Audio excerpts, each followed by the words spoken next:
talking with Steve March Torme. Let's talk a little bit about the music. You travel around. Of course, you do concerts and shows, and I understand you have a new CD out. Let's talk a little bit about that. Well, I'm real proud of this, and I'm sure everybody, as soon as they do their latest project, is going to say, and I'm really proud of this latest project. But this one is kind of special to me because though I do sing jazz, and I do a show. One of the shows I do is a tribute to my dad called Torme Sings Torme, where we do the great Marty Page dectet arrangements that my dad loved so much. My roots are not jazz. Again, being born from a later generation, my roots are pop. I was brought up on the Beatles and James Taylor and Joni Mitchell and Steely Dan and Todd Rundgren and Hall & Oates, a lot of pop groups. And though I'm influenced by jazz, my roots really are based on that. And many years ago, I had an album deal at United Artists Records, and I did my first CD. Well, CD, we didn't have CDs.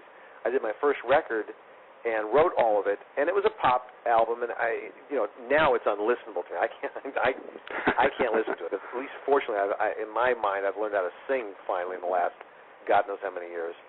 But at least it was completely mine. And though I'm proud of the jazz CDs that I've done, which also have a good amount of original material, but there are standards.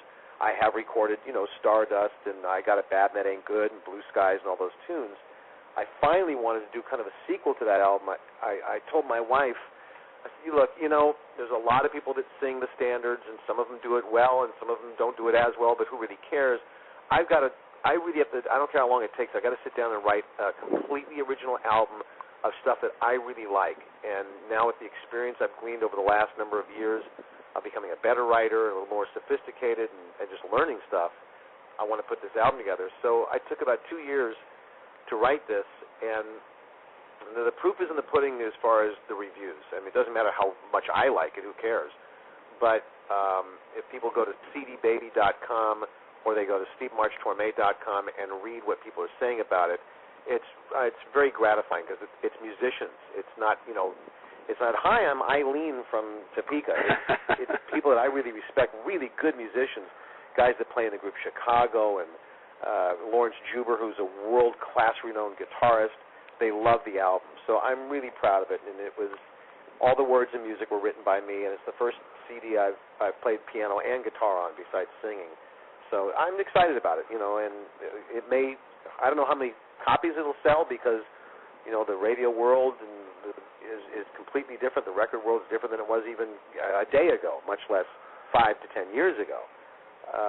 The changes, but I'm proud of it, and at least I can leave this here and look back and say, you know what, that album will stand up, and I love the songs on it. I was just going to mention that the whole radio industry, particularly when it comes to music, not only stations changing their formats every second, it seems, but the whole royalty issue, it seems if that goes through, that's going to really hurt for people like you performers if stations don't want to play it because they can't for some reason. It really makes it difficult for people like yourself, doesn't it? Extremely so, and I think what's becoming true with CDs in particular is that they're going to become, I think, more and more a vehicle for people to take the performer home with them, as opposed to you getting a lot of airplay. Mm-hmm. There are many, many performers out there who do not have record deals.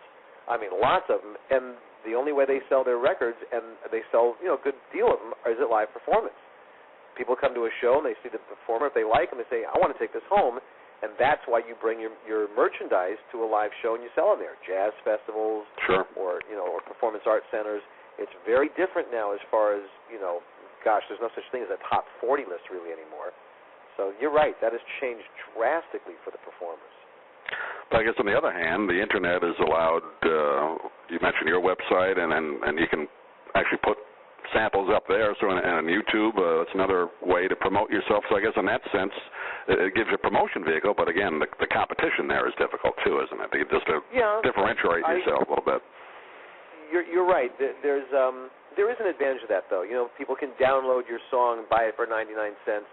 Well, if you get, 10, 20,000 people that download just a song, you're going to make some money from it. But I really do think, in my case, they really become a promotional vehicle. I'm hoping that if people hear the album and they like it, they'll say, yeah, I just saw this guy's going to be playing in town next week, and let's go see him.